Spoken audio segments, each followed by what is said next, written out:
अस्सलाम वालेकुम my YouTube family. उम्मीद करती हूँ सब ठीक होंगे। अल्लाह पाक सबको खुश रखे, आबाद रखे। आज मैं बनाने जा रही हूँ ढेर सारे चावल माशाल्लाह से क्योंकि आप मेरे प्रीवियस ब्लॉग में देखते आ रहे हैं कि मेहमान आए हुए हैं, तो अभी लंच की तैयारी है। नाश्ता पहले आलू वाले पराठों का करवाया। अभी सब कह रहे हैं कि जी कुछ सिंगल ही हो लेकिन अच्छा हो, जी राइस हो राइस सबकी पसंदीदा ही होते हैं, आपको भी पता है।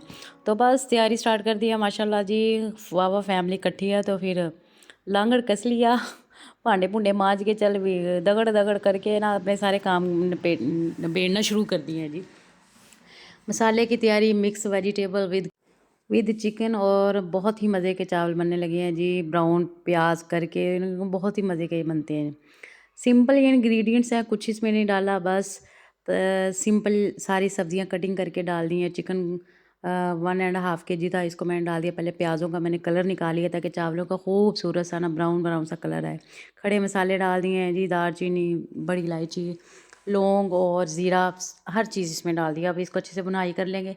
अपने गोरे गोरे हाथों से कूट के ना इसमें मैंने अदरक लहसुन और हरी मिर्चों का पेस्ट डाला है ताकि ना देखिए, आप कोई भी चीज़ पकाएंगे अपने हाथों से, कोई भी काम करेंगे ना मशीनों का सहारा लिए बगैर, तो उसमें ज़्यादा टेस्ट आएगा, मेरा जहाँ तक ख्याल है। खैर चम्मच नू इधर मारते उधर मार ताकि ज़रा मसाला अच्छे से रच बस जाए। और साथ साथ इन चीज़ों के ना बाकी भी काम हो रहे हैं। चाची ने भी वाह वाह हेल्प कराई, सब्जियां बड़ी अच्छे तरीके से उसने ना काट के दी। जैसे इंसान अपने ना ना चाहते हुए जो जिन रिश्तों से बंदा बहुत तंग होता है ना, उन्होंने कटदा वा रिश्तेदारी ख़त्म करते थे, इदां ही चाची ने सब्जियों को काटा। ऐसे ना तड़फा तड़फा के मैंने इनको भून लिया ताकि ना इनका अच्छे से टेस्ट आ जाए, क्योंकि बुनाई पे डिपेंड करता है सारा कुछ। अगर कच्चा सारा मसाला होगा तो वो चीज़ें ठीक नहीं है। नमक इसमें डाल दिया क्योंकि हरी मिर्चें ज़्यादा हमने कुट के डाली हैं ताकि ना हरी ज़्यादा टेस्ट आए। इसमें काली मिर्च, हरी मिर्च और साथ इसमें नमक डाला है। चावलों में आपको पता है टेस्ट के अकॉर्डिंग ही नमक है। माशाल्लाह चावल यहाँ पे ना मैक्सिमम 2 किलो के अराउंड सब्जियाँ, चिकन और 2 किलो चावल, मतलब पतीला भर के आपकी बहन बना रही है चावलों का भाई जिसने खाना है ना आ जाए अच्छा जी, इसको तड़फा तड़फा के मैंने ना इसकी भुनाई कर ली। और पानी इसमें बिल्कुल भी नहीं था ताकि गोश्त भी अच्छे से कुक हो जाए, इसकी स्मेल ख़त्म हो जाए। गोश्त को मैंने अच्छे से पहले सिरके से वाश कर लिया था। बस जी इसमें 1-2 लीमू भी निचोड़ दिए। इमली उमली कुछ नहीं डाला, बिल्कुल सिंपल तरीके से ही बना रही थी मैं। लीमू जो डाली, इमली डालने की ज़रूरत नहीं थी। फिर चावलों के अकॉर्डिंग मैंने इसमें पानी ऐड कर दिया। हमेशा मेरी बात याद रखें, जब भी चावल ज़्यादा हो ना तो पानी उसके अकॉर्डिंग कम ही होना चाहिए, लेकिन ये चावलों पे भी डिपेंड करता है। मैं हमारे चावल हैं जी फ़र्रुखाबाद के हमें वहीं से आते हैं।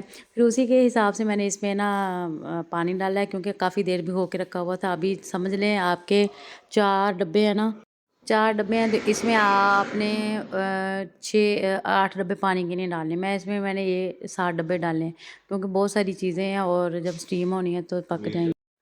ताकि अच्छे से ना इसमें बार बार चम्मच भी नहीं हिलाना चाहिए। चावल बहुत देर पहले, 1 घंटा पहले के भिगो के रखे होते, इसलिए मैंने इसमें पानी भी कम डाला। तो एक आधी दफ़ा बस तरीके से ना साइड से करके इसको चम्मच मिक्स करें ताकि ना सारी चीज़ें यकजान हो जाएं। बार बार चम्मच हिलाएंगे, ज़ोर ज़ोर से चम्मच हिलाएंगे तो आपके चावल टूट जाएंगे और वे अच्छे नहीं लगेंगे। मेहमानों को सर्व करने ज़ाहिर सी बात है। तो देखें जी अल्हम्दुलिल्लाह चावलों का दम आ गया है। साथ सब्ज़ लहसुन और धनिया पुदीने का रायता बनाया है और हम सारे खूब इंजॉय कर रहे हैं। उम्मीद करती हूँ आप लोगों को मेरा व्लॉग पसंद आया होगा। प्लीज़ मेरे चैनल को सब्सक्राइब करें, बेल आइकन को प्रेस करें, अपने दोस्त और फैमिली के साथ शेयर करें। मुझे अपनी ढेर सारी दुआ में याद रखें। बच्चे भी वीडियो में आने से न शर्माते हैं। उम्मीद करती हूँ आप लोगों को मेरे व्लॉग पसंद आ रहे होंगे। भी खुश रखें, दूसरों को भी खुश रखें, अपनी ढेर सारी दुआओं में मुझे याद रखें। मेरे चैनल को सब्सक्राइब करें। अल्लाह हाफ़िज़।